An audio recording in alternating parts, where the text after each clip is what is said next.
idea.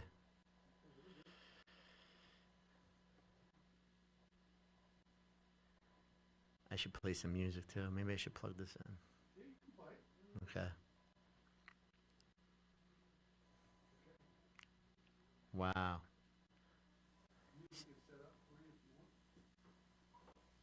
Okay, cool. Oh, Raw Food City is live now. I see it. I see it. All right, let me go share that.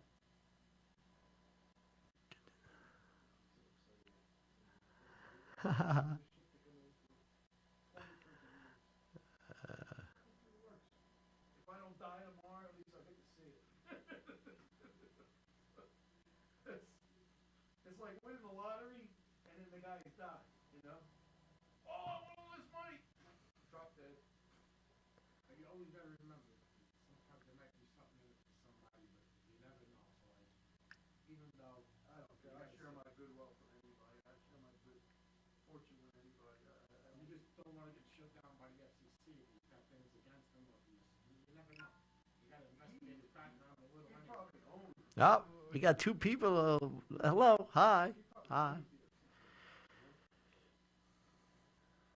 I wonder if I should pull it up here. Maybe I could get questions from. I'll just shut my voice off here. Sabina was watching. Hello. Oh, it's AC.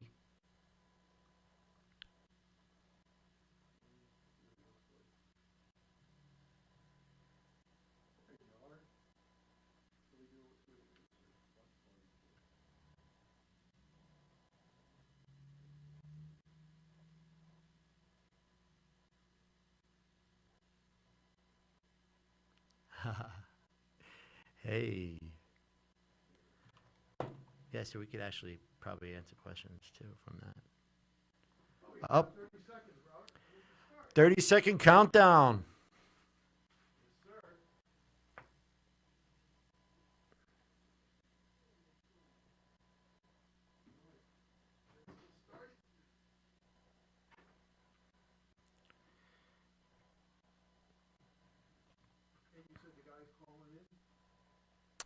Yeah, Mikey should be calling in any second.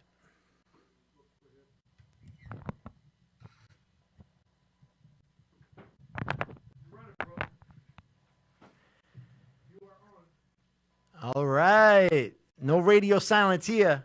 What's going on? The debut of the Raw Food City Show. I am Bobby Buns, and I am here to spread love and health and life, and we can run around this planet naked together. What do you think? Giant elephants walking on the street. Our first guest tonight is not the one and only Michael Perrine from Everyday Tea Talks. Do we have him online? All right. Bobby, what's up, my man? Oh, what's up, Mikey? All the way from the West Coast. Yeah, man. I'm happy to be the first guest. Thank you so much. Yeah. Oh, I'm happy. I'm happy that you're happy. I'm happy you're on. I'm so excited that you're on. You want to give everybody some info on you? I mean, from Mike has been pretty much one of my saviors. He's helped me in every which way because, you know, all the information he's given out constantly is about life and raw living food and how to eat right and all this stuff. And I ignored it for so long. And then I finally started like changing. And then I started asking for help. And Mike's always been there. So thank you. Thank you. It was actually one of his videos that I watched in 2010 that I was watching him and Rebecca from Beck's Life. And it linked up to another video that I watched, which was Dan McDonald. So whenever you're watching anything about health, usually another health video will pop up below. And then I started watching him. And then pretty much from then, my life changed. And I was slowly getting into it. and now I'm into a full core, and I've embraced you. So thank you. Thank Hey, you so man, much. I'm so impressed with the way that you approach this, because when people get into lifestyle changes when later on in life, like in their 30s and 40s, it's a total battle because the food addiction is deep. You know, it's like the food addiction, the habits. It's like really deep. And I watch a lot of food drama take place. I call it stock graph dieting. It's like they do really good for a while, then they crash. They do really good for a while, then and it's just up and down and up and down. And I've done it with the same clients sometimes for like 15 years. You know, and when I was watching you on Snapchat, because we know each other from Staten Island, you know, so we started following each other on Snapchat, and I was watching you talk about how, you know, like you had enough and you needed to change your life and your body, and you were walking through Willowbrook Park or Wesley Park or something, and you were doing these snaps about how you were going to go on this fast, and I was looking at how much weight you had on and what age you were, and I thought, wow, this is going to be a challenge for him. You know, I know how difficult it can be. And I thought, am I going to watch Bobby like totally just crash and burn on this? And I was thinking about ways I can kind of interject some encouragement and stuff through Snapchat. And then you just ran with it, like, and full on, like, embraced it and like full on was successful with it. So I'm like super impressed, man. Thank you.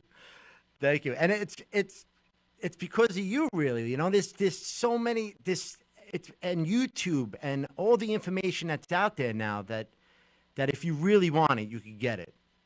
And it's so crazy how we can't keep it to ourselves now. I mean, that's why I'm here today, and that's why you're here, is because we have to let everybody know about this amazing life that we're living, you know? Well, you know what the joke is, right? You know that meme, how do you know if someone's vegan? They tell you. Exactly. Yeah. I wanted that was the first question I wanted to ask you about vegan. Like, we use that word because it's easy for people to recognize, you know, like in one word, you know, hey, what are you? But like, even like, do you like calling yourself vegan, like plant-based? Like, what is your thoughts on that? Like, you know, and I don't want to, like when I first got into this, it was just called vegan and that was it. Nowadays, I mean, I've been eating this way well, let me give everyone a little background just in like a 1 minute thing. Yeah. So back when I was a teenager, I was suffering from anxiety, and I grew up in Staten Island, New York, where there were a lot of bad influences around me, and I went all in on those bad influences. I got heavily involved in drinking culture. I started smoking cigarettes when I was like 11 years old. I definitely went deep into the bad food culture of America, but also of Staten Island. And I had really not only put my body in a really bad place when I should have been at my prime, I was at my worst when I was like 17, 18 years old. But also I was really limiting my potential. And I was a good person, but I was making really bad decisions because of the lifestyle choices I was making and the people I was surrounding myself with. So I, one night, fatefully read the autobiography of Malcolm X. I didn't read it all in one night, but I picked it up one night and I started reading it because my pattern was I used to get drunk about 6 nights a week for about a 2-year period when I was really bad. And just bad food, cigarettes, occasional drugs, and lots of alcohol. And then I couldn't really get out and on the 7th night, you know, like I was just wrecked. So I would like sit home and watch movies and read books. And one night I walked into my parents' basement and I saw the autobiography of Malcolm X. And I thought, I'm going to read this. And it was a very intimidating book because it was the original printing. It was small print. I was only like 17 or 18 years old. And I thought, I'm going to read this book. And I read it and I was so impressed and inspired by Malcolm's theme of self-responsibility that I stopped drinking alcohol. I stopped smoking cigarettes. It sounds really easy to just say that, but it was a real challenge for me to get through all of those addictions. Oh, yeah. And I started studying, and I went to the local health food store in Staten Island, and I found a book that some of my vegan friends had recommended called Diet for a New America. written by a guy named John Robbins. John Robbins was the heir to the Baskin-Robbins ice cream company. His father and his uncle started that. Oh my He God. rejected it. He saw that there was a pattern of disease in America that came from overconsumption of animal foods, especially dairy, and he wrote basically what was the vegetarian Bible at the time before we had internet and social media and the knowledge base got so saturated. You know, there was a handful of books that used to have this knowledge. He documented everything from medical journals, Lancet, Journal of the American Medical Association. He took all the studies and basically built a case that a plant-based diet was really the way to go, and it was the best for the planet. It was best for our bodies. And I read that book, and I started to make changes, and I went through deep detoxification processes.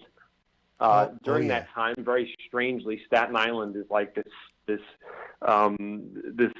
grounds for raw vegan thought. Who knew at the time? But you know, I was looking at this. Dr. Fred Bishey, who is one of the oldest living raw foodists. He's been a vegan raw foodist for like 56 years, I think, or 57 years. He's 90 years old right now. He's still practicing. He's a clinical nutritionist. He's from Staten Island, and I became his client. Then we became colleagues, and he became my mentor, and I learned a lot from him. I went through deep detoxes. About 7 years into it, I got into raw foods and fasting, and the cleansing game got stepped up tremendously. I cleansed even deeper. I met Gil Jacobs, who was also from Staten Island, which is just very strange. If anybody doesn't know what Staten Island's about, just to think that there's a bunch of vegan raw food kind of people out there is just kind of weird, right? Yes. So I met Gil Jacobs, who's a colonic therapist. He's very eccentric and amazing, and I became his client. Then we became friends. Then now we're colleagues professionally. I've been a colon hydrotherapist for 17 years. I was originally trained and worked with Gil. I now have a studio called Vitality New York City. It's in Midtown. It's vitalitynewyorkcity.com. And so here we are today. So that was 25 years ago that Amazing. I started drinking juice and stopped drinking alcohol and started, eating tofu and doing all the things. I don't eat tofu these days, but like when I first got into a vegan diet, and we always called it vegan, and that was it. Now there's, there's people that have been doing it for like 2 or 3 years, and they're getting really judgy on like, can you call yourself a vegan if you still own a leather belt? I use raw honey in some of my smoothies, and people's trying to blast me out on Instagram and stuff about it. It's just kind of like, it's kind of silly. It's always been the word vegan to me. Some people suggested you shouldn't call yourself vegan if you eat honey. You should call yourself plant-based. And I'm just like, yo, fuck you. I've been doing this for 25 years. Yeah. Nitpick what I do. You know what I mean? So that's my answer. Like, I call myself vegan. Okay, yeah, because me too. I mean, it's just simple that way. Cause somebody asked me that question, I was like, oh yeah, that might be a good one for Mike. It's just throw him a curveball. I like the words. I like the term plant-based because I think there's some people that are not interested in being vegan, and they might want to eat some eggs, or they might want to use honey or whatever it is. And it's cool. I mean, I think if somebody's 90% vegan, I think they're going to get really tremendous gains from that lifestyle anyway. So using plant-based sometimes feels less exclusive, and people are insane with the vegan militia. You know what I mean? And the word and vegan can sometimes have a very negative kind of connotation to it. So some people prefer plant-based, but it's definitely a stigma to it. Like with the animal rights and all that, because some of them are extreme. You have your extremists, I guess, in any group, really. But, so I, like that's the thing, like raw food. So it took you about 7 years, because it took me 6 months really to realize. Well, I obviously there's more knowledge out there than it was when you started. I mean, I can't even imagine the time period of when you started, because, I mean, that was really out of the box for you to find all the people that you found who and reading that book, and like you just making that next step to doing what you're doing now. Well, it was effort, so it was like you go to the health food store, you stand in that book section, you go through all these weird little self-published books and obscure little things. Yeah. You read about them. You got to sift through the fantasy, because a lot of the old school health food stuff is just crazy. you know, and that was kind of entertaining. And then you got to find the stuff that's right. And then through there, you find out that, like, in a basement next to the Hells Angels headquarters in the East Village, there's a meeting for a raw food support group thing. And then you go to it, and there's 12 people sitting in a circle, and you know, like, that was what I did, you know, and I would go to these things. And then this was all pre-internet. Oh, that's there's something great. really special about that too, but, you know. Yeah, I mean, that time is over. Because, I mean, the internet, really, because now I'm part of these groups that keep me motivated. Like, even with the YouTube, like, YouTube was my church. That's what really changed me, is watching all these health gurus doing their thing and, you know, talking about plant-based, and, like, it just led into all these different people, like, you know, Raw Food Christina, and, you know, all the people who are giant YouTubers now who are putting this word out. I felt like I was just like, yo, I have to do the same thing. But it was easier for me to get info because there's just so much info, and there's so many groups now that you could be a part of that, you know, because we really are still 1 in a billion. I mean, nobody's really doing what we're doing because everyone thinks I'm nuts still. So, and this is 25 years for you. So I just can't even imagine. But, like, it took you 7 years, right? It took me 6 months. You know what? It actually was, I'm going to correct myself. It's actually 3 years because I'm thinking about it now. I started eating, 5. It took me 5 years because David Wolfe wrote the Sun Food Diet Success System, or at least it was published in 1999, I believe. And I started eating clean in 95. Oh, right? Wow. So, or 94, 95. So it took about 5 years. And Dr. Bishie got me into like a 50% raw food diet, but I didn't quite get that it was a raw food thing at the time. And then David Wolfe wrote the Sun Food Diet Success System, and it was like, wait, you could live on a 100% raw food diet, you know? And that's when the thing hit me, and I was like, right. I didn't even know that was a thing. I didn't even know it was a thing that you could do that, and you could. And I'm sorry, I cut you off. No, amazing. No, because that's exactly, you know, it was basically the same thing. Like, I was just, wow, you could actually do that. You know, you could live off juice, basically. And there are people out there who are doing it, you know.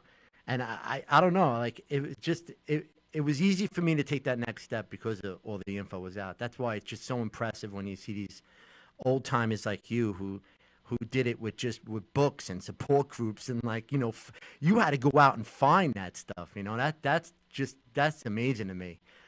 I mean, if you're looking for it now, it's so easy. And I don't know, you know, it's just one of those things where I just feel so good, and I just want to keep spreading the word. But what do you think about this, right? And I don't know, are you up to date with any of the YouTubers, like, you know, because now the whole big thing is, like, these long-term vegans are, like, turning now, and they're going back to, like, pescatarian and stuff like that, like they're sneaking fish in and everything.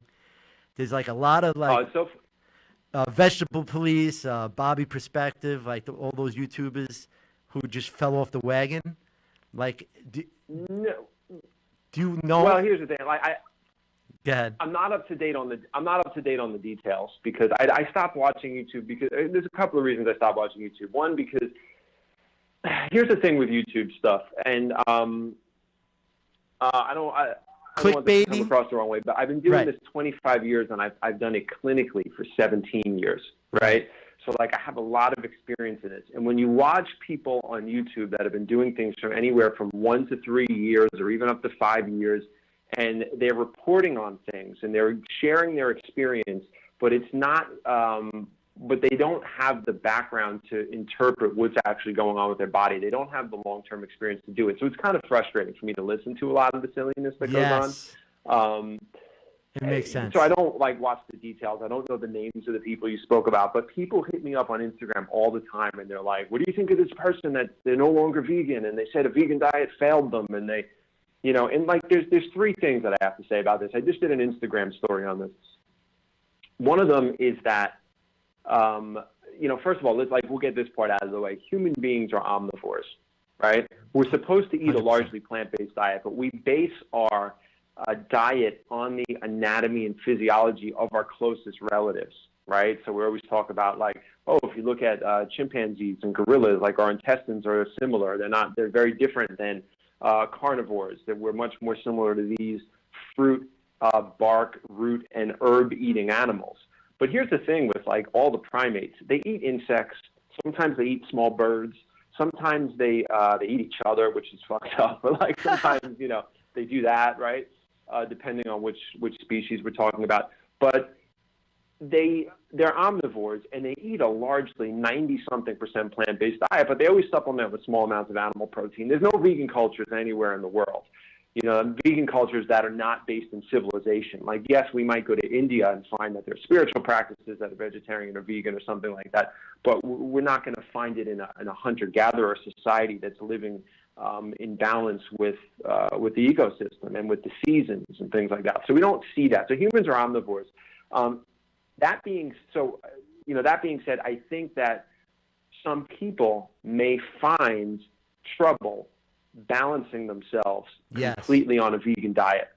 Like, I don't think that a vegan diet is the natural way of humanity. I think it's a tremendous opportunity that only exists because of farming and agriculture. Like, a lot of the foods that we eat, and these plum sweet fruits that we have all the time, and things that we eat out of season, and that all comes from human ingenuity in regards to farming and mastering the land. That's why we have this stuff. If we were left up to our own devices out in the natural world, we'd have to very quickly adapt. So to what's available, right?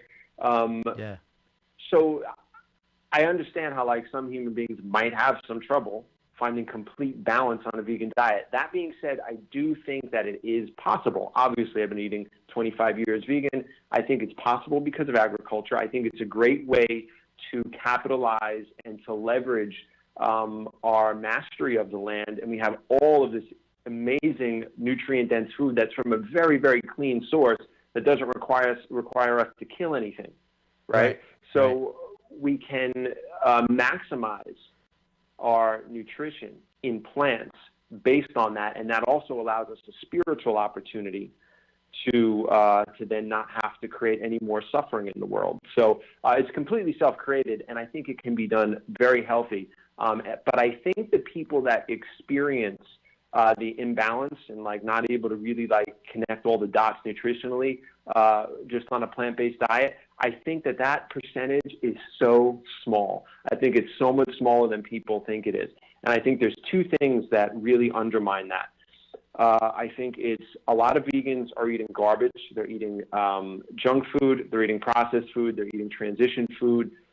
They're eating a lot of cooked oils. So they're eating a lot of food that's out of balance with nature, like heavy grain diets and breads and vegan macaroni and cheese and stuff like that. And I think that long-term is not a great diet for the human body. I think that those vegans fail.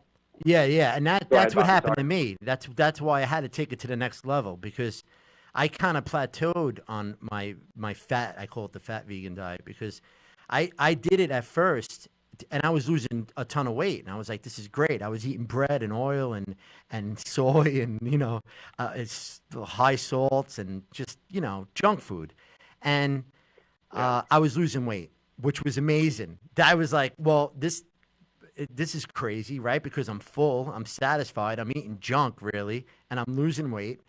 And then I plateaued, and then I didn't feel so good, and I was like, all right, now I got to take it to the next level.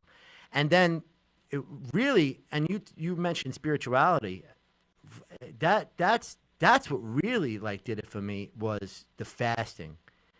I think that's what sent it to the next level. When I started just bringing in just high nutrient juice, and at first it was like smoothies, and then I started getting into the juicing, and that's what changed my life. Like, then spiritually too, like, not only did I feel great, I felt the sun in a different way. Like, everything was different. I looked at trees different. Like, it was just the most amazing thing in the world. Once I started really, when I say, really clean up the digestive system and slow it down, like, and just in putting in the right food. That's that. Well, fasting and prayer are connected in a lot of spiritual texts. I think it's mentioned like 50-something times in the Bible. I'm not into religion or anything, but Dr. Bishop has studied a lot of the world religions, particularly Christianity, and he always brings it back to that. He always talks about how fasting and prayer are basically intertwined in spiritual traditions. And it does open up energetically this pathway to, and we can call it whatever we want, but pathway to God, connection to God. That's why people do it. That's why they've done it historically, thousands of years ago. And that's why a lot of people do it today. Yeah. And you brought us to cleansing, basically. You brought us, the conversation to cleansing and fasting. That's another huge part of why people get the vegan diet confused, because they don't understand cleansing and detoxification. That's the biggest tragedy right there. Yeah. They don't understand that a lot of men experience this when they start eating vegan. They start to cleanse. When we go into a deep cleanse, not only do we have endogenous waste releasing out of the tissue, and when I say cleanse, this is what I mean. I mean, most people don't eat. When most people get into a plant-based diet, even if they're eating the vegan mac and cheese or whatever it is in the beginning, they're usually coming from something really shitty. They're usually coming from tacos and soda, cheeseburgers and fries, like pizza at 2 a.m. They're usually coming from a lifestyle that was pretty toxic. Yeah. Now they're eating plant food. It might not even be the best plant food in the beginning, but now they're eating plant food. So what happens is the body will start to release endogenous built-up waste out of the system, which could make them not feel well, and it'll start to break down all of that interior tissue and rebuild the body. Most people don't realize this. So you got someone 2 or 3 years into it, they're not feeling great. They might not have the muscle mass they used to have because their body's still in that process of rebuilding itself, and they associate their current state with the diet itself and not with a process. They think, oh, this diet did this to me. Not like I had 25 years of eating garbage and now my body's going through a process of rebuilding itself. Yeah. And you only get that way long term. I say and they it all don't the get time. that. So it's eating shitty processed vegan food. That's why a lot of them fail. And it's not understanding the detoxification process. And thirdly, I'll add in, a lot of people get into this, these weird fantasy diets of I'm just going to live on oranges and stuff like that, and they fail too, But if somebody eats a balanced plant-based whole foods diet and they completely go through the process and remain consistent, and I don't mean if you have a nutritional deficiency, you ignore it, but I just mean if you're a little out of balance and you understand the cleansing process and you get colonics, that's why I'm a colonic therapist, because it helps that process. It helps expedite that process. You get into saunas, you exercise, you sweat, you hydrate, and you stay consistent and eat real food, they will come out on the other side and realize that they went through a very long process of chemistry improvements. Yes. Yeah. I mean, I've been there. I've been at your place. The colonics, it's such a big part of it, and people don't realize that. It's that's the thing. It's I want to be in touch, and I see you doing that too. It's you got to let people know that they're going to go through this process. You've been on the standard American diet for all this time. It's all about detox. It's all about that next phase. I can't wait till I'm like you, where I'm just banging out a smoothie, hitting up a salad, where I'm just finally there, because and why I'm doing. I'm 23 days in now on a juice fast. And why I'm doing this juice fast is because I know I'm not done yet. I know I'm still detoxing from 40 years of sludge that I was eating. It takes a long time. It could be years. Yeah. And it sounds intimidating to a lot of people. They're like, what, years? And I'm like, not every day you're going to feel horrible, but there's cycles of you'll be like, oh, wow, my body's going through something for a couple of weeks. And then you feel amazing again for 6 months. But it goes on for years. Yeah. I mean, exactly. Even with the juice fast, I'll have multiple days where I'm on fire. I can't even, I'm just, the energy is off the charts. But then I'll have a weird day, and I just know that I'm breaking down some sludge. And what do you know? A solid poop would come out of me. And I haven't eaten in 20 days. That right there shows that, we got some enlarged stuff that's just been sitting around there for a while. And I've been going. The most amazing thing, and why I haven't taken a visit to you yet, is because I wanted to bring this up. I've been bringing celery in, I've been doing trying to put a celery juice in every morning. And that's been, honestly, it's been keeping me, because usually on a juice fast, I'll just stop going. And I'm like, uh-oh, Mikey, I need help. Vitality NYC, I need to, and I come to you and to help me to, get things moving again and get that pressure going, I guess just a punch to the digestive system, really. But I'm going now with the celery juice. It's almost like eating prunes. It's like the craziest thing. And I'm breaking down stuff too. I'm seeing stuff in there. I'm like, here we go. And I'm putting lemons in, and you're going to be proud of me after this one. I mean, I'm finally there. I mean, that's why I wanted to do this 100 days is to almost be born again. Like, I had I have this hard reset, all these juice fasts that I've done in the past that I failed at, I always had this 100-day mark, right? Because you know of John Rose, right? John Rose is the one. I don't think I. John Rose actually. He's the dude that stands shirtless in the park and he does all these kind of rants. Yeah. I've seen you post him. Yeah. He's super extreme with his juice fasting. Like he was a big juice fast guy. He's been doing it as long as you, and he's the one who influenced, who's Fully Raw Christina's mentor. Met her in a. Really? Met her in a grocery store. Inspired by him? Yes, in a grocery store. That's super cool. It really was. The story's great, and they link up. Once in a while they link up. She's a monster now. Over 1 million subs and doing her thing and inspiring the world, really. Yeah. She they link up like every 6 months or so, and they do like a quick story together. But yeah, I mean, he ran into her in a supermarket and said, "You don't look well."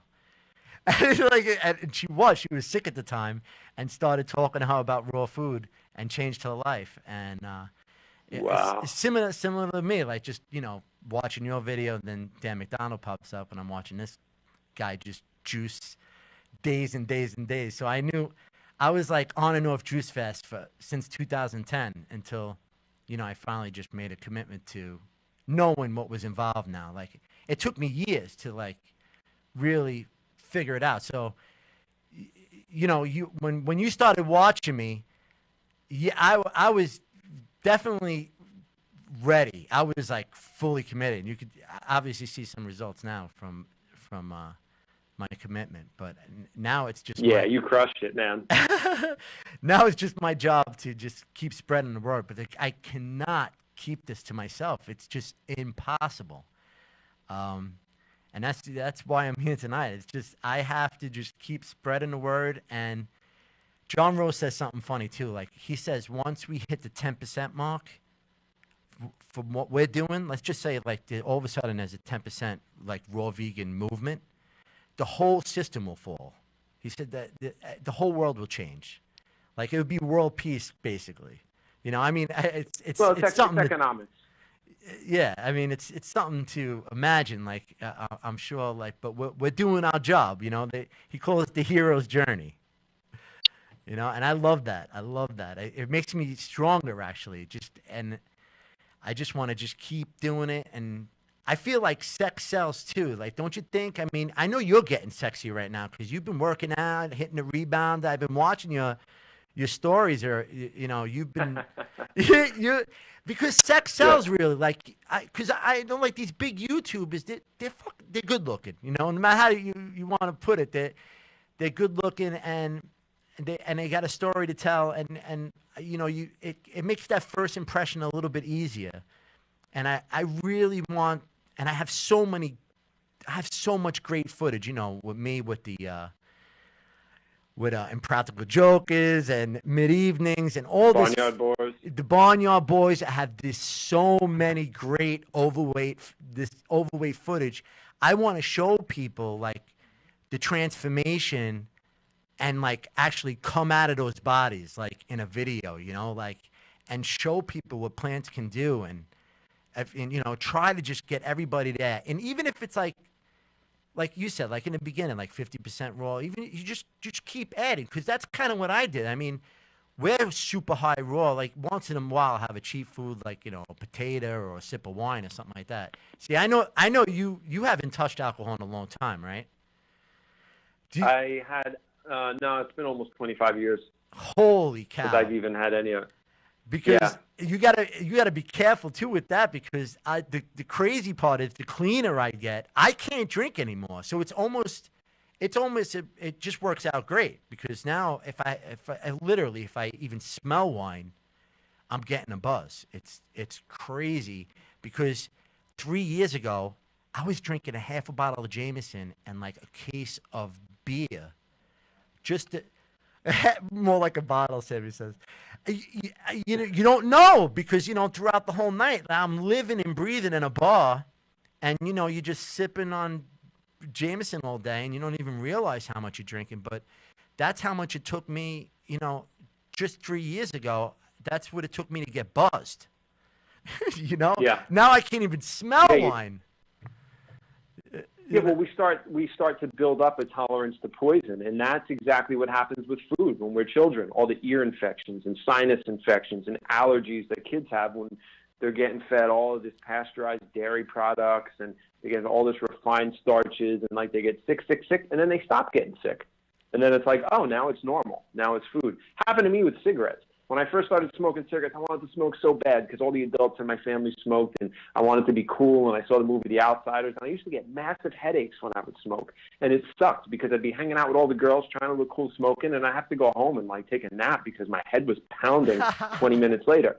And I remember when the headache stopped, and I was so stoked as a little 12-year-old kid, and I was like, yeah, now I could smoke these and not get sick. Like that, your body Wow. starts to accommodate poison. Yes. It starts to acclimate to these things, and it suddenly becomes normal. Yes. Yeah, and it was normal for me to eat like a large pizza every night. It became normal. So, so what we're doing is we're reversing our chemistry when we start to detox. We get the old waste out, we break down the old tissue, and we're not going to be as clean as we were when we were infants. You know what I mean? Like we're not like fresh new beings in the world, but we cleanse out our system enough that all those poisons start to become magnified when they enter our body. The same way you wouldn't blow cigarette smoke in an infant's face because it would be highly toxic compared to someone that's 45 years old been smoking their whole life. Their body starting to acclimate to it to accommodate that poison where an infant's can't. So when you start to get clean, you become super sensitive. You can get drunk faster. You can develop diseases faster Yeah. if you start to put bad habits back in. And that's what a lot of people don't understand. Yeah. No, and I know, and I absolutely know. Like I feel that's the one thing, living in New York City, living in Raw Food City, is the one thing that, I'm still in a very toxic environment, and I'm almost afraid to get too clean. That could be a scary thing too. But I feel like I must have some type of, buffer. I know the fat is giving me a buffer, but I'm where I want to go. I want to go. I want to be floating around this place. So it could get almost dangerous for me. Yes, it can. And I actually scale, like I've done more cleansing work than most humans alive because that's what I do professionally. And I've experimented with all of it in my personal life as well. So that's infrared saunas, colonics, fasting, eating clean for 25 years, doing liver flushes, right? And I got to a place where I'd get on airplanes sometimes. And that jet fuel that you smell the jet fuel as they warm up the engines and they test everything. And then they pressurize the cabin and you're just in this, basically you're in a hyperbaric chamber with toxicity from that. Sometimes they would spray air fresheners in. Sometimes when I would go through the different tropical countries, they'd pump pesticides through there. And I'd be sitting on a plane and I'd get a headache and my entire head would fill with mucus and I feel like I was going to die. And everyone else is sitting there doing shots and drinking and eating and just like a normal thing. And I'm ready to die and I'm the one that's supposed to be healthy, right? So it's not a good thing to acclimate to poison, but we do have to live in the world. So like even me, like I know the places I could go, like with cleansing and like the things that I want to do. I'm going to wait until I'm 70 years old and totally settled somewhere. You know what I mean? I'm not going to I don't aggressively fast as much anymore. I still do a lot of cleansing activities, but I don't push it as far as I could because of the toxicity of the world. now I'm outside of New York City, which is a blessing, but I still have to fly places. I took 3 flights a day last week. I took 6 flights in 5 days. We did, Oh my because God. I had to go to Florida, and It's torturous. my fiance had to do something there, and it's just like there's a lot of toxicity involved in that, between the radiation and the bad jet fuel smells and all that stuff. It's And so bad. I don't want to be I don't want to be crippled in those situations and feeling miserable because of that toxicity. So I'm not going to push it as far until I'm much later in life. Yeah. And that, you know what? Yeah, that totally makes sense too, because you'll get there, right? The life that you're leading now, you'll get there, and then that's when you do switch gears, when you're really settled and you're old enough, and you can just live it out, like almost like Jack LaLanne. Like he was the day before, that guy was still running on the beach with his new kids and wife, like. That guy, he died in his sleep peacefully, at 98, whatever it was. So yeah, I mean, that's definitely it makes sense to take it. You could take it to the next level when you settled somewhere nice, like in a tropical, with sun and vitamin D and all that natural stuff, where you could just throw a seed out the window and a tree will grow.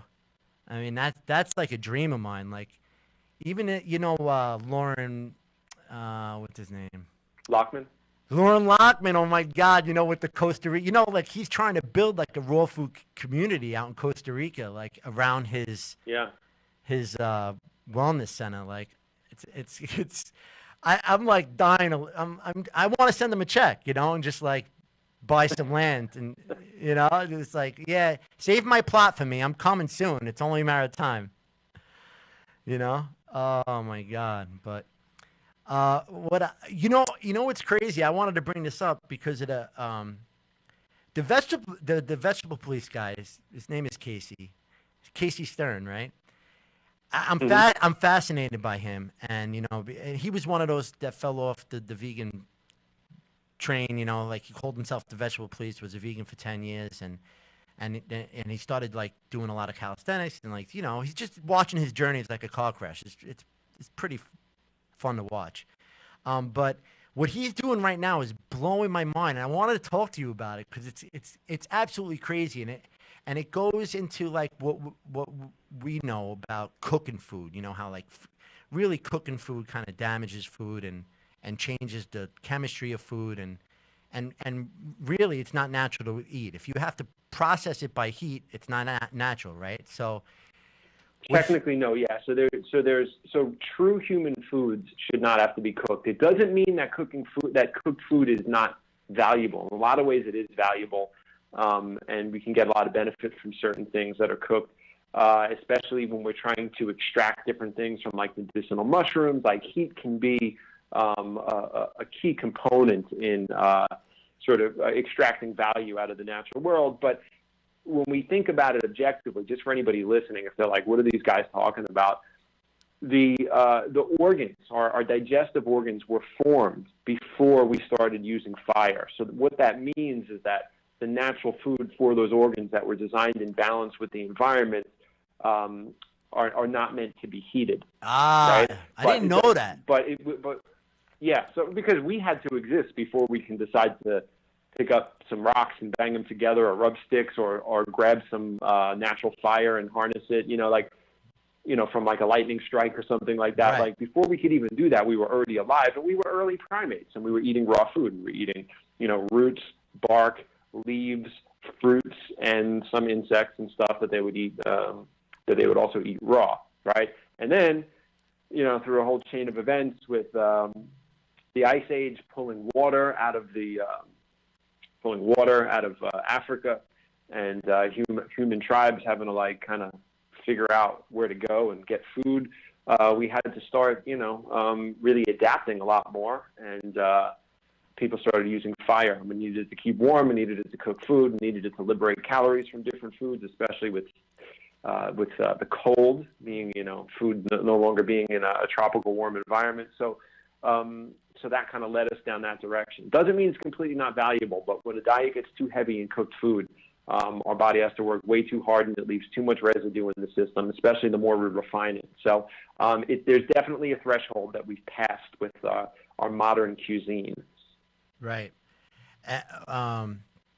No, 100%. And I know when I start bringing cooked food back in, I know everything slows down. Like that's what you were saying when you were on the plane, especially you're on like all these planes, 6 planes to get to Florida and back, like stopovers and everything. Like our senses too. Like the cleaner you eat, the more you could sense everything. You could literally smell death. Like I could be sitting next to me and I could almost like smell death. Like you could, your nose, your eyes, your ears, like all your senses, like step it up a notch, almost like Superman style. But Dr. Bishie did something really interesting that he's very reluctant to talk about, but I'll just talk about it enough that I'll say the things that he has said on my podcast and stuff. But he did something where he was basically, I don't know how to explain it, but let's just say he next leveled his cleansing diet to a point where he said his body was so clean that his senses were so heightened and also mentally heightened. Yeah. And he said that, and he'll say it the way he says it. He's so funny. It's an Italian guy from Staten Island, Dr. Bishop. He goes, Michael, I don't want to sound vulgar, but if a woman walked in the room and she was on her cycle, I would know it the moment she walked in. Yeah. Now, he's not trying to be a weirdo saying that. Like, he's saying, like, he could literally pick up these very slight, subtle human body aromas and things. Like, his senses were super heightened. Yo, that is, from that. That is exactly happening to me. I drive the shuttle bus at Wagner, so I have all these kids. I have all these kids in the car, and like the smells, like I could pick up everything. I'm like a hound dog. Like I could pick up death. I could pick up period. I could 100%. Like I know when somebody has a bad day. It's instant. Even driving with Sammy tonight, I'm driving in the car with Sammy. We're getting up here. And he was just he spent the afternoon in the cigar shop, and it's all like on his clothes. I'm like getting a headache. I'm like you just your senses are out of control. But here's the thing. When it comes to artificial stuff and the death breath that comes off of people when they have a lot of sludge on the intestine. Yeah. It can come from excess meat, but it could even come from like a vegetarian diet that's got way too much cooked, gross food in it that's lining the intestine. And you start to smell it coming off their breath, and you smell the decomposition of that food sitting at 98 degrees in the core of their body coming out of their mouth. Yes. And you go, oh, shit, that's the smell of rot. I've had people come in the treatment room. I'm a colonic therapist. I walk in the treatment room, I close the door behind me, and I can smell coming off of their body what their diet's doing to them inside.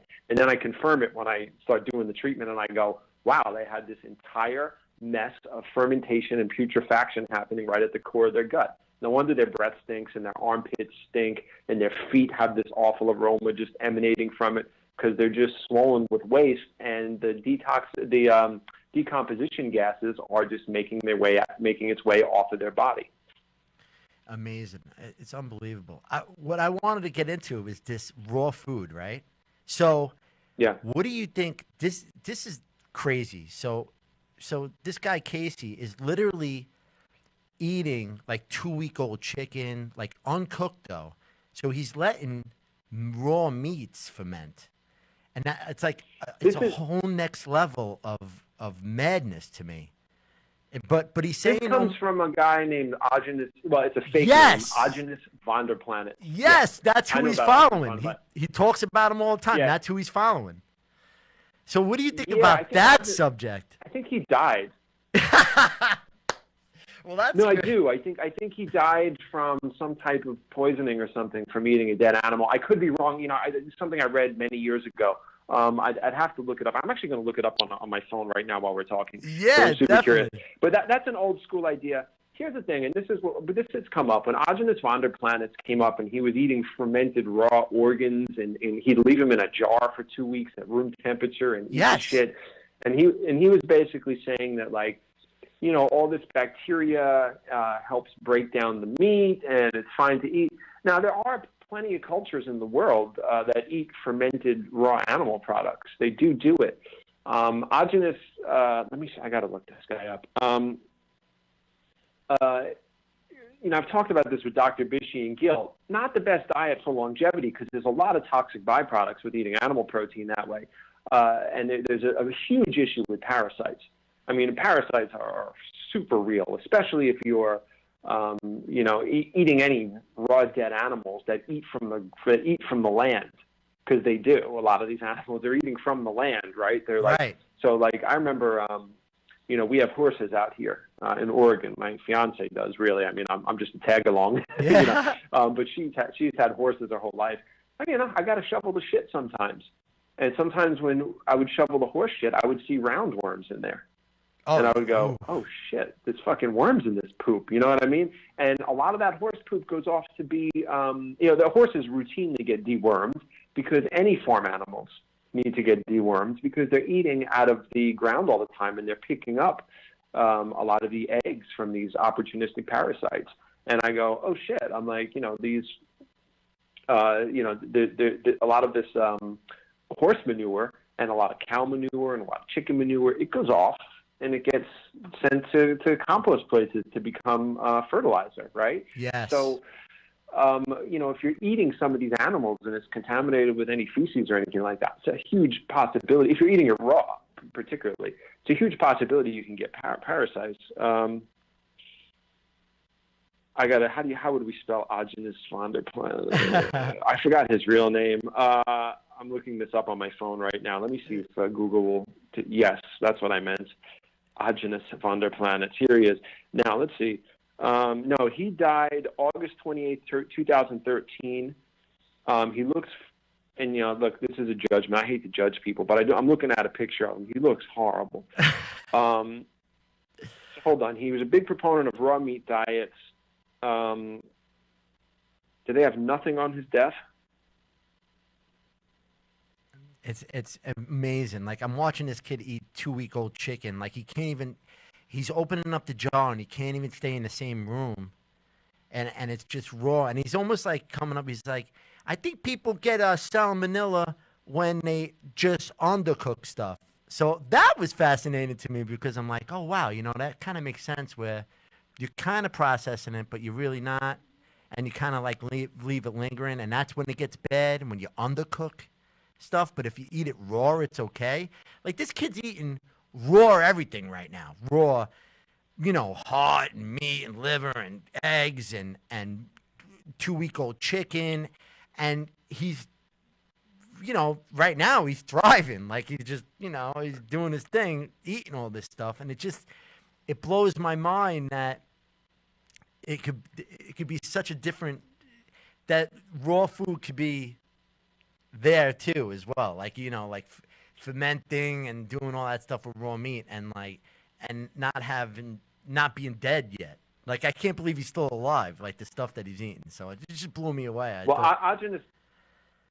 Agenus died at 65 years old. It doesn't say why in Wikipedia, which is strange because it's the first person I've ever Wikipedia that they didn't mention his death, like how he died.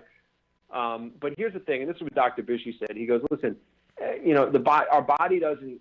He always uses the example of a dead rat. He goes, if you go from a diet of highly processed garbage and standard American diet, he goes, your body doesn't. If you start eating dead rats, he's like, it's a tremendous improvement, right? Because it's like your body it basically has to take nutrition out of something and divulge the rest of it. It has to get rid of the rest of it, right? So he's like, if you're improving that way, of course you're going to have improvements. So when Agenus first got into his diet, now he's just eating meat and stuff like that. He's not eating all the processed carbs. He's not eating all the processed food. He's not eating all the cooked fats. He's basically taken a tremendous burden off of his body. It doesn't mean what he's eating is the best diet for longevity, though.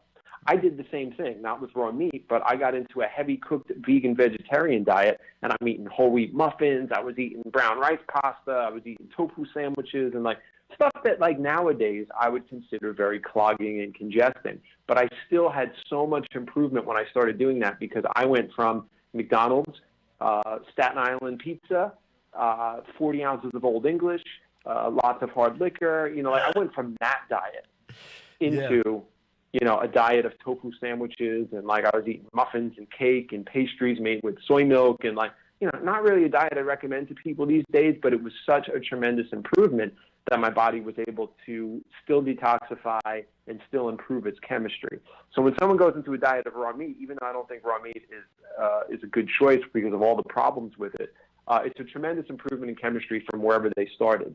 Now, there's something really interesting, though, that I want to bring into this, and I'm sorry if I'm dominating your question here or your topic. No. I have a lot to say on it. Let's just do it. When somebody gets into a cleansing diet, like we just talked about earlier, the sensitivities develop. And if you eat the wrong thing, like if you eat something that's either too dense for your body, or it's too toxic for your body, you have a very dramatic reaction to it. Your body lets you know that it was the wrong thing for the chemistry, that it regards it as waste, it regards it as poisonous, and it lets you know immediately. So like that would happen to me at any moment. Even if I go to a raw food restaurant, the menu's a little too busy, or they use some condiment in there that I might use to use, I might get a little stuffy nose or something, or my gut might not feel great the next day, and then my body works it out and it's fine. Dr. Bishy went to a wedding, and somebody gave him some salad, and he was trying to be normal, and he was like, I'll eat the salad, and there was some like crab meat in there or something that he didn't pick up on right away. Right. And this is a guy that's been on a raw cleansing diet for 50-something years. And he immediately felt like death for days afterwards, right? Just from eating a little bit of crab in a salad. It was like raw vegetables and crab, right? And he was telling me about it. He's like, Michael, I felt like death. He's like, I felt horrible. My body ached, my joints ached, I was congested. And he goes, then my body cleared through it. And he goes, now I'm fine. And he goes, I found out later that there was actually crab in that salad. And I think he thought it was like hearts of palm or something like that, but it was actually crab meat. So, when you see someone that was eating a vegan diet, and now they're eating lots of meat, especially like raw fermented meat, and they're not having any issues, any type of reactions to that toxicity, it's very alarming, and it kind of shines a light on what exactly occurred with them over 10 years, and whether or not their chemistry actually cleansed and improved itself or not. So I'm very, I don't know the person you're talking about, but it'd be interesting to see what his diet actually was for 10 years on a vegan diet. And if he was eating a diet that was vegan, but he was eating such quantities of food or quantities of processed food to a point where he replicated the burden of his previous diet before he went vegan, right? So basically you could stand still. You see it happen in the fruitarian community a lot. People will overeat so much on fruit, they're overburdening their digestive system with all this food, that their body actually never cleanses on a deep level. Wow. Yep. So I'm just curious. I don't know the person, so I can't really speak to his diet, but I'm just curious how he can go from vegan for 10 years to eating like raw chicken meat and all this stuff and not be feeling any symptoms or feel sick or feel any dramatic pushback from his body. That's super interesting to me, because anyone I know that's ever done it for a prolonged period of time immediately becomes sensitive to toxicity and to animal-based diets. And I don't mean like a small amount. Like if you were like, he's eating a raw egg yolk a couple times a week or something like that, like I'd be like, well, okay, yeah, you can slip in a little bit of raw animal protein in that sense, a little raw egg yolk. If he was eating some raw cheese or a little raw goat's milk, it wouldn't be so much of an alarming thing, but you're like, he's eating fermented meats. It makes me scratch my head, and it makes me go, wow, he's not vegan anymore, and he's eating fermented meats, and he's, and he's okay, because meat doesn't really ferment like vegetables. It's not like when you ferment cabbage and stuff. Meat putrefies and creates a lot of toxic byproducts when it's decomposing. Yeah. I mean, you can't even stay in the same room. And that's why it's bad to line your intestines. Oh, I can't even imagine. It's just unbelievable. It's really like watching a car crash. So it's a fun channel. What's I'm going to look it up right now while we're on the phone. I just really want to see this. And Bobby, I have no idea how long your show is. So if we're just talking too much, let me know. What's the guy's name? The Veggie Police? Oh yeah, Vegetable Police is the YouTube channel.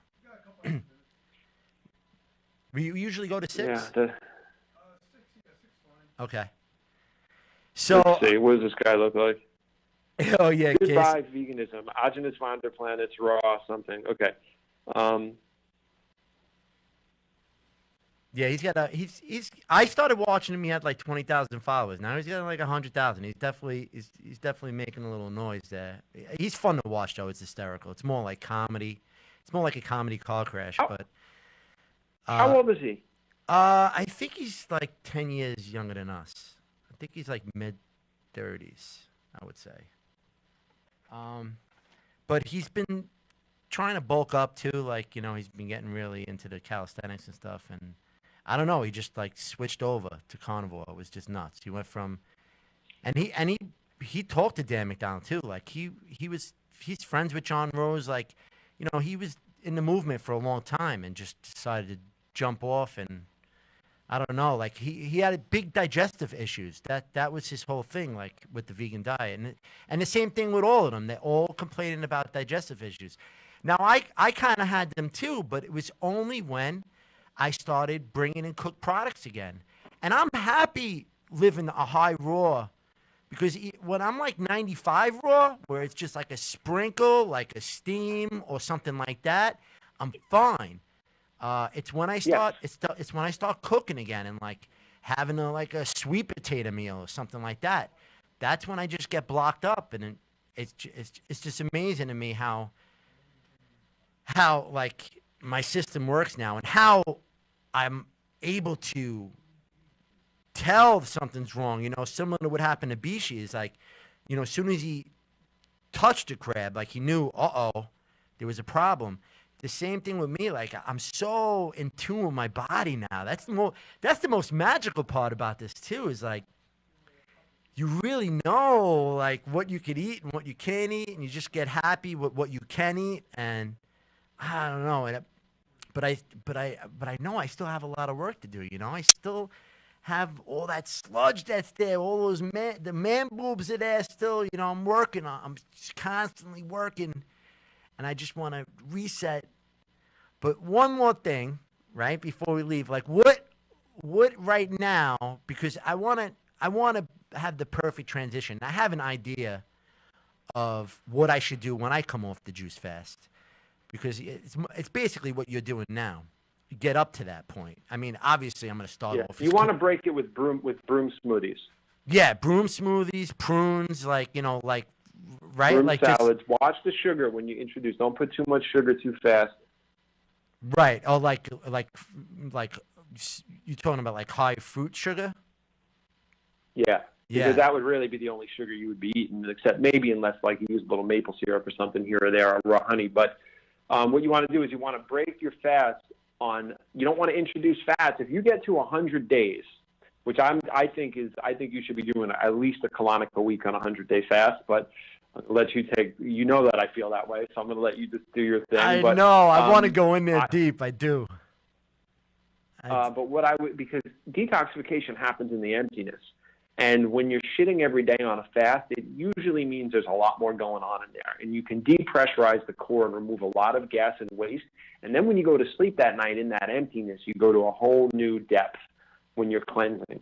Because your body's in relationship to what's happening in the gut. And if your gut's got a mess of endogenous waste that's trying to get out, and it's fermentation and there's gas and there's stuff, you'll get through it. But if you expedite that, you deepen your cleanse and you make it a lot safer. Because in a sense, you're sitting in the own acidity of the detox process by not rapidly removing what your tissue is trying to release. But what you want to do when you break that fast is you want to eat broom food. So for anybody listening, we have a broom cleanse. If they go to @everydaydetox on Instagram, there's a link in my bio. The broom cleanse is free. They can grab it. But you want to start breaking it on broom foods, which is basically going to be like, you can chew it or you can blend it, whatever, or grate them. But there's salads that are like cabbage, beets, carrots, celery, fennel, things that are going to sweep through the intestines. Smoothies made with blended grapefruit, blueberries, celery, pineapple, things that are going to move through the system. They're going to feed and nourish the tissue, but they're going to help move and stimulate waste removal. So you want to really make sure that you're pulling things away from the intestinal wall and pushing things out the body. And you don't want to introduce fat for a long time. It might be over a week. You might just want to be doing like vegetables and some fruit and lots of water and continue juicing, of course. But like you want to break it that way as you know, because you've done this, Bobby. Yeah. I remember I should have said something. I fucked up so bad, my man. I should have said something. Yeah. I watched you breaking your one. How many days were you fasting when you broke that fast? That was a 60-day fast. Yeah, and you were breaking that fast with some butternut squash noodles and cashew cream sauce. Oh. And I was like, wow, that's a heavy thing on a regular day. And I was like, and he's going to put that as the first meal in his body. And then I had to run in with a client because I was watching your story, and I never got to say anything. And then you were posting again like an hour later, and you were like, oh, man, I feel like shit. So we talked about the sensitivity. When you're in a fast, your cell structure's in a very contracted state. Your body's super sensitive. It's not been digesting fats or proteins. It's not had the weight of actual real food sitting in the gut. And if you put it in too fast, it's just going to, boom, it's going to hit really hard. It's going to make your gut feel like shit. It's going to probably go to your head, create congestion and headache, and it's going to make you feel really bad. And it could, in a sense, negate a lot of the therapeutic value of being in that emptiness. But if you slowly and continually cleanse your way out of it by slowly introducing food, you can have a very, very you can magnify that therapeutic effect, and you could spare yourself feeling bad. Yeah, oh my God. So before we leave, right? What are you doing right now? Like, what is? Take us through what you're eating in a day. Like, food. I have something that like I have an idea of like my perfect day would be waking up with like a lemon water, having like a juice for lunch, kind of doing like a smoothie almost as a snack, and then going into a big salad at night. I mean, that's what I imagine myself like living on for the rest of my life. Is that kind of how you're rolling right now? I'm eating a little bit more food now because I am doing a lot of calisthenics, and I'm doing kettlebell and mace training, and I'm trying to eat more food now, right? So, and I understand why those people start to panic when they're looking at exercise videos on YouTube, and they're guys that are not through a full cleansing process, and if they don't feel like they have the muscle they should on a plant-based diet. You have to try harder to build muscle on a plant-based diet because plant proteins don't really stimulate human growth hormone the way that animal food diets do. And that's actually a benefit because human growth hormone and IGF-1 and 2, they can stimulate the growth of cancer cells too. And in our toxic world, our stress-filled world, we all have cancer cells floating around. So it's not a good thing to have animal-based diets for that reason, right? So it's better to get our protein from plants. But as you're working out, it's harder to look like the guys on YouTube. As we know, you can, though, because we see people like Derek Sinnet from Canada, and we see people like Brendan Brazier, and we see people like Rich Roll, who are not only phenomenal endurance athletes, but there's bodybuilders, too. Yes. So what you have to do is you just have to make sure you're eating enough. But really, I don't need very much food. And when I was the last 2 years before I moved over to Oregon, when I was working at Vitality, it was working 16 hours a day, commuting for like up to 3 hours a day on top of that, hardly sleeping, stressing out. And, I got really thin. I wasn't working out. So now that I'm here working out, I understand it more, like what those guys kind of go through. So, I am trying to eat a little bit more protein. So basically what I do is I wake up, I just drink water. Okay. Then I have one of those classic smoothies I show on Instagram every day. Yes. I like really fresh, hydrating, clean smoothies. Blend oranges, blueberries, apples. Sometimes I'll put some celery or fennel in there. Sometimes I'll put lettuce or kale in there. I'll put a super green food powder in there just to boost the minerals a little bit. Yeah. I like to put a little pinch of salt in mine, like Celtic sea salt, good quality salt that helps pop the flavor, a couple little trace minerals in it. Some of the purists think that's crazy talk, but I do use good quality salt. I put a little orange zest, maybe some essential oil. I'll put fresh lavender from our lavender. I make these really dope, flavorful, hydrating, fresh smoothies in the morning. I'll make that. Sometimes I'll in the summertime, I juice all the time. We got some amazing produce at the farmers markets. I don't juice as much. I buy juice more in the wintertime here in Oregon because I don't have like the availability of the produce in the farmers market. So it becomes a little more expensive to make juice in the wintertime here. But in the summer, and it's a long growing season too. I'll do fresh raw juice in the morning after water, or I'll do one of those smoothies. And now in the middle of the day, what I try to do is I make these little protein bars with hemp protein. Sometimes I put some raw cacao in there, walnuts. It basically gets held together with dates, figs, and raisins. So it's a complete whole food bar. You're making your own Larabar. I'll have it's kind of like a Larabar, but it's like a little bit next level. I'll put super green powder in there. I'll put like hemp protein. I try to make it very nutrient dense but clean. Nice. But grounding, and I'll have that in the middle of the day, and I like to have it an hour before I work out. Not always. Sometimes I'll just work out on water, or I'll just work out on fruit or something like that. But so I'll have that midday, and then by evening I generally have a big raw salad. Yeah. Sometimes it's just a raw avocado. Like last night was a raw avocado salad with hemp seeds. Nice. And that was basically my meal. Sometimes I'll have a big raw salad with steamed vegetables and a baked sweet potato. I do that about once a week to once a month. Right. It depends on I don't do it that much. So I eat like 95% raw food, I would say, most days of the week. But yeah, so I'll have some big squash and a big salad. But my meals are always a big salad with various vegetables in it, right. And either some type of protein meal like hemp seeds or fats like olives and avocado, or I'll have like a baked sweet potato in a salad, and that's really it. And I do that repetitiously. There are a few supplements I take. I take a plant-based multi just because most of my tests that I've ever taken for nutrient levels have always been spectacular, but I'll take a plant-based multi because why not?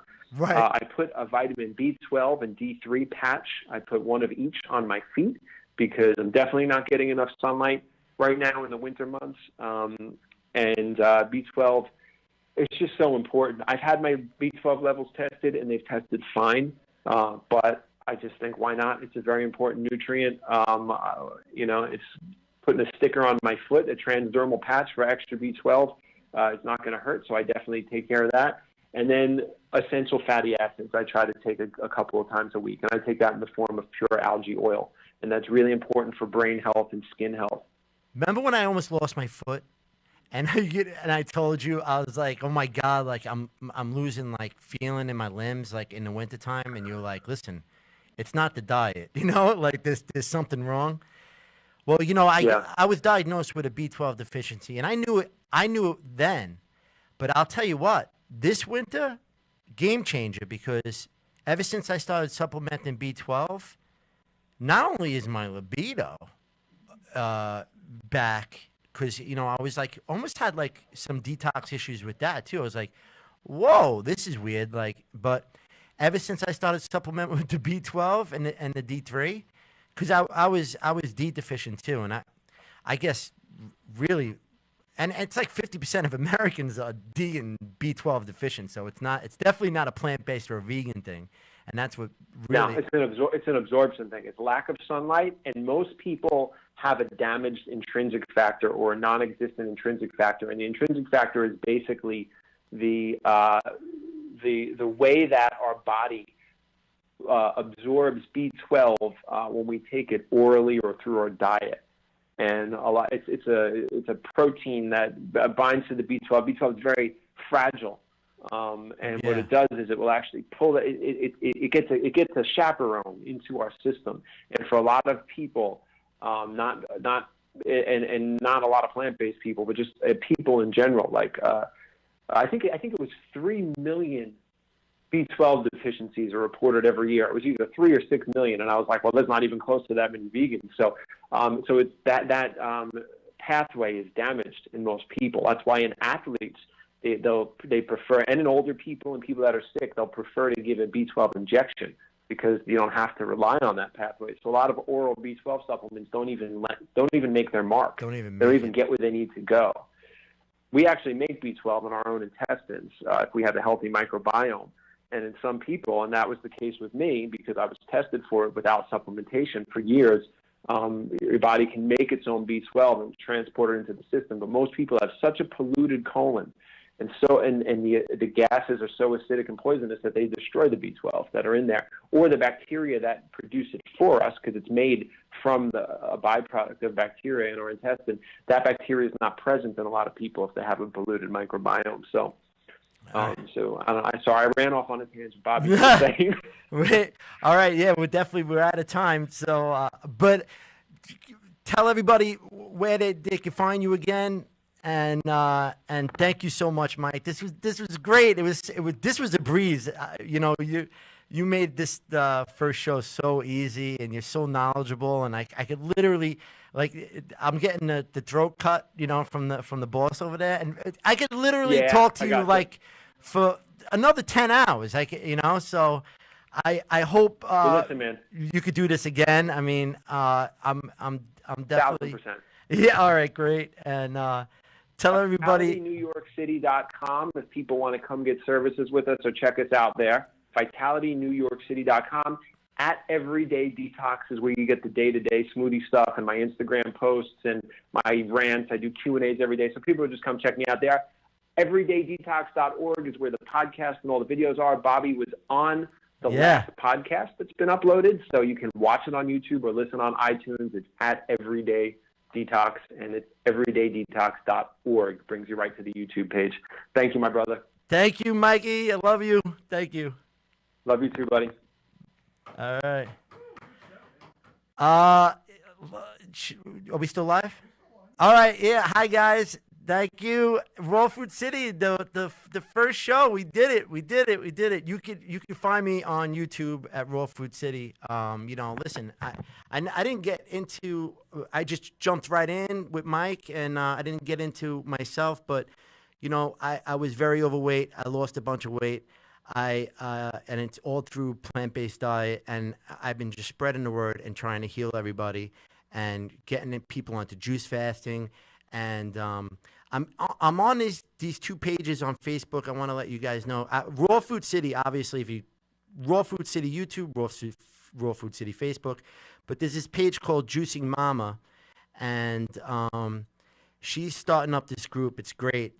We call it the hashtag Juicing Mama Challenge.